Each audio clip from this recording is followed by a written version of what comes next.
Hai sahabat marketers, dalam video kali ini saya akan berbagi kepada sahabat marketers bagaimana membuat strategi pada saat pasar tumbuh. Strategi for growth market. Nah, pada saat pasar tumbuh, ini menarik ini kita bahas sahabat marketers, bahwa kalau kita ulang kembali pada saat pasar tumbuh, berarti ada saat pasar yang lain tidak tumbuh. Ada itu kalau kita flashback balik kembali bahwa pembelajaran kita sebelumnya bahwa ada namanya product life cycle. Ada introduction, ada growth, ada maturity, dan terakhir decline. Nah, yang kita fokus hari ini sahabat marketers adalah growth. Tapi secara ringkas saya jelaskan dulu apa yang menjadi kekasan setiap tahapan ini. Karena kalau bicara tentang PLC, Product Life Cycle, bahwa ini bicara tentang sejarah pembelian produk. Bayangkan kalau sejarah, berarti bicara tentang waktu. Sejarah kemerdekaan, sejarah ini berarti bicara tentang waktu. Ini pun demikian, sahabat marketers. Sejarah pembelian produk. Produk ini, ya ibaratkan adalah masker ini ya. Ini pasti ada sejarahnya, mulai dari introduction, growth, maturity, and decline. Nah, jadi kapan itu introduction? Nah, ciri yang paling khas dari introduction adalah pembeliannya belum ada. Di sini biasanya perusahaan berfokus kepada memasarkan. Ya. Nah, kemudian growth, stage yang kedua. Di sini pembelian sudah mulai menaik dan bahkan meningkat. Nah, makanya dalam video ini kita akan belajar memahami strategi untuk stage yang kedua atau growth. Baru yang ketiga, stage yang ketiga, ciri yang paling khas adalah pembelian sudah stagnan, sahabat marketers. Artinya pembelian sudah mulai tidak naik lagi, menetap. Dan terakhir, stage yang terakhir adalah decline, bahwa pembelian sudah menurun. Nah, sekarang berfokuslah kita kepada tahapan yang kedua dari PLC, Product Life Cycle. Yaitu adalah bagaimana sebenarnya strategi kita untuk growth market. Ya, untuk pasar yang sedang tumbuh ini.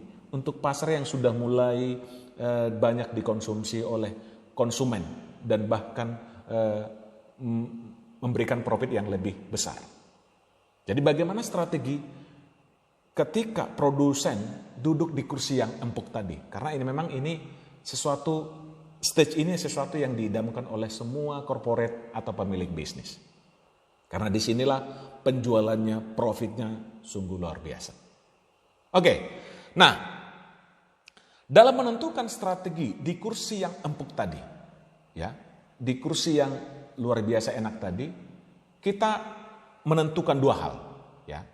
Yang pertama adalah kita tentukan dulu siapa kita sebenarnya.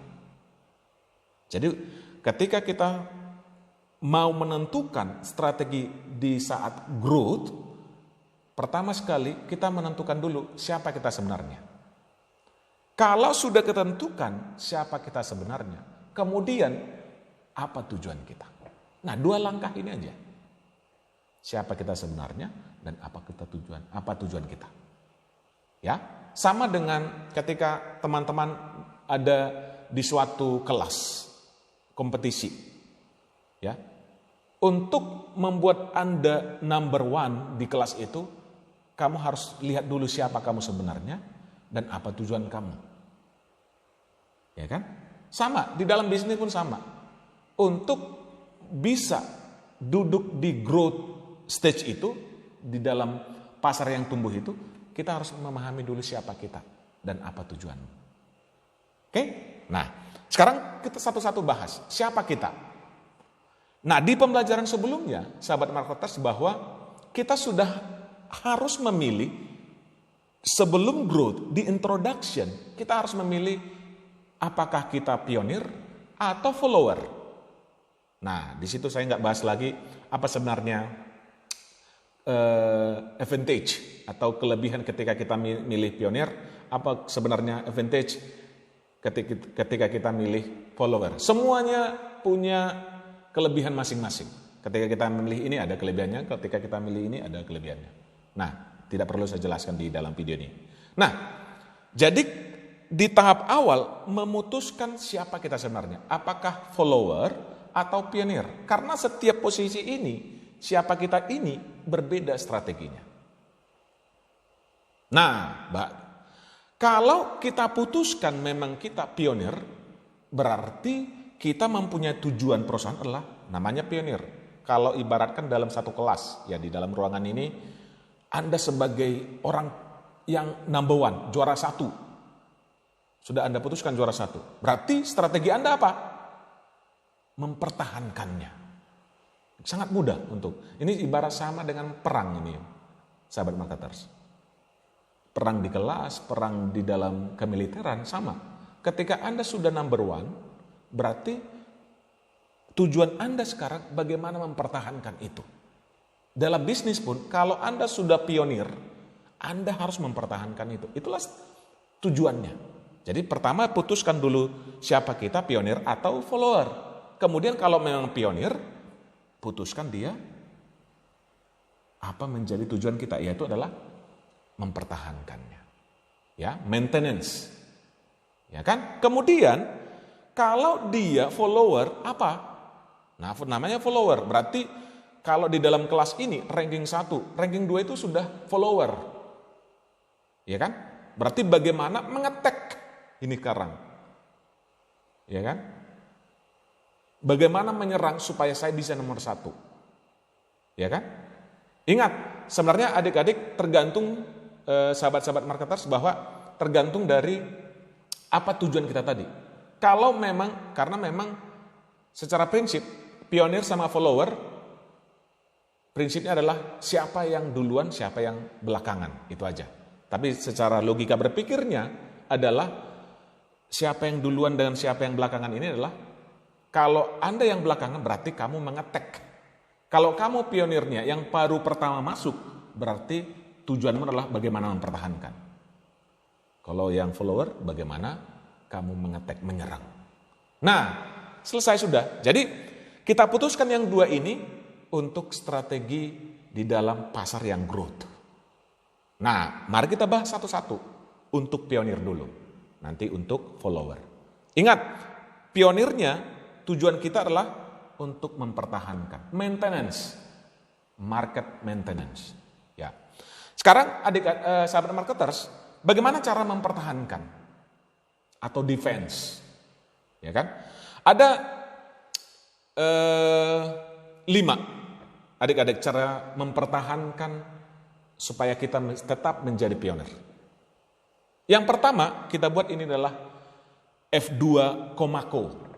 Saya singkatan saya nih sahabat marketers supaya mempermudah sahabat marketers untuk memahami.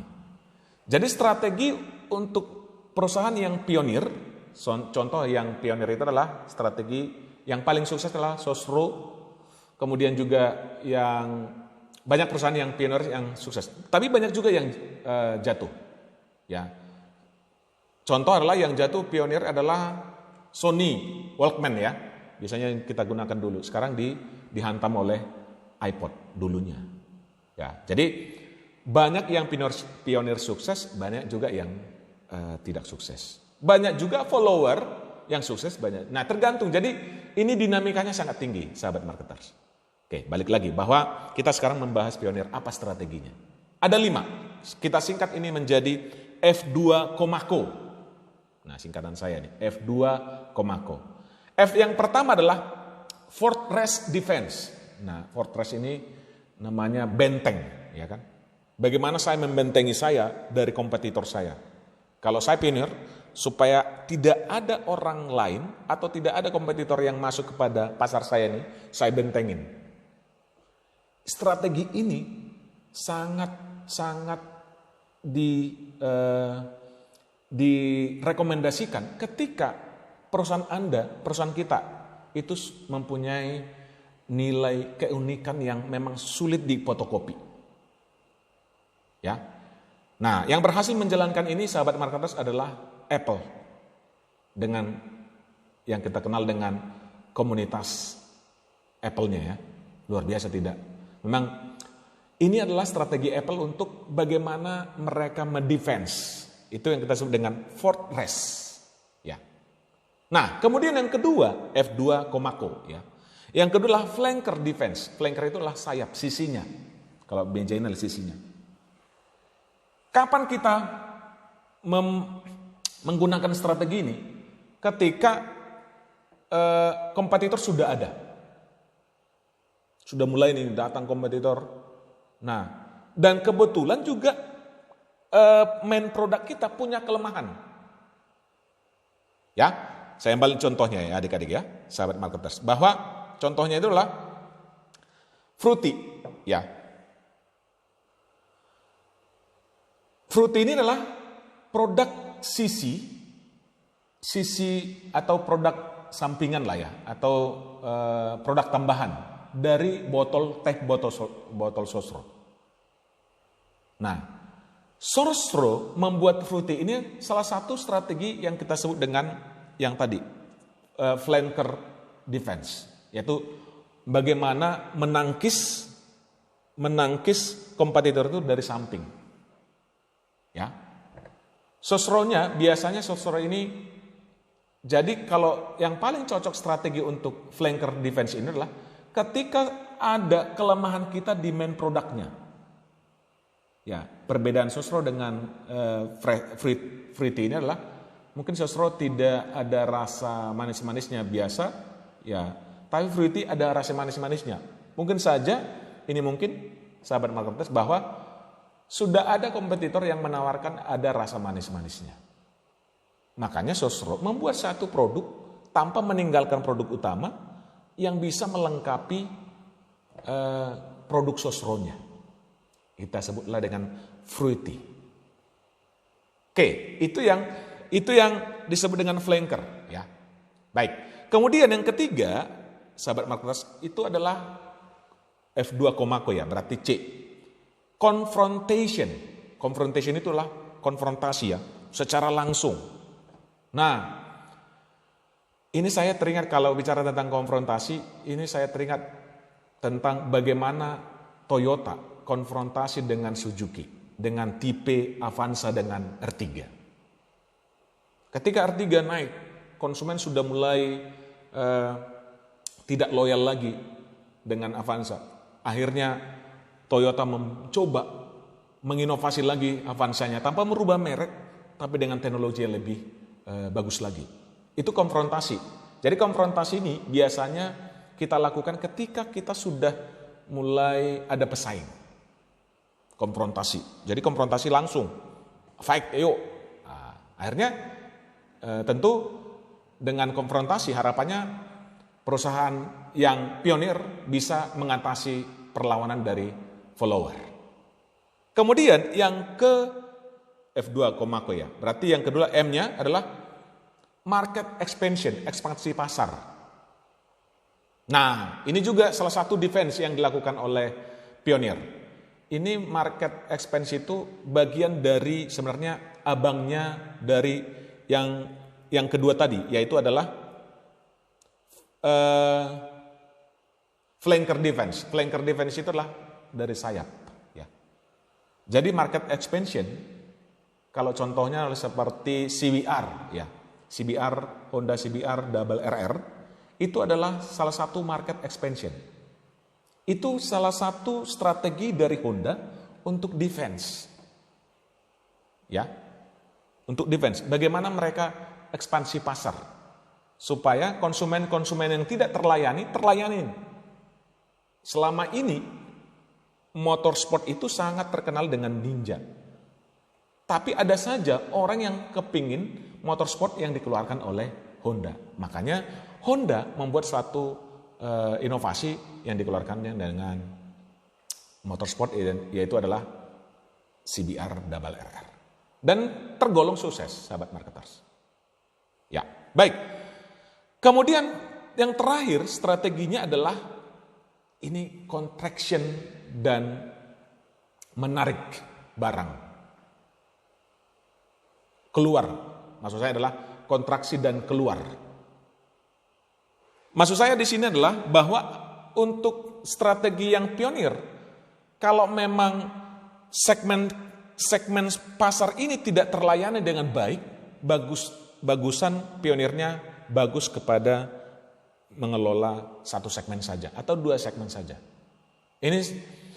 Ini sangat terkenal dengan apa yang dilakukan IBM. IBM dulu sempat memproduksi PC sama dengan laptop saya ini, sempat dulu diproduksinya, tapi fail karena memang lebih kuat kompetitor. Ya, IBM itu adalah orang pionir untuk perangkat-perangkat komputer, tapi mereka sempat memproduksi PC personal komputer, tapi sekarang mereka menarik diri, sekarang berfokuslah mereka dengan pendidikan. Nah, ini salah satu strategi yang dinamakan dengan kontraksi dan menarik diri. Jadi kalau jangan dipaksakan semua, bagusan saja perusahaan kita berfokus kepada satu, tapi lebih memuaskan. Nah, ini salah satu 5 strategi yang dilakukan oleh pionir. Nah, selesai sudah.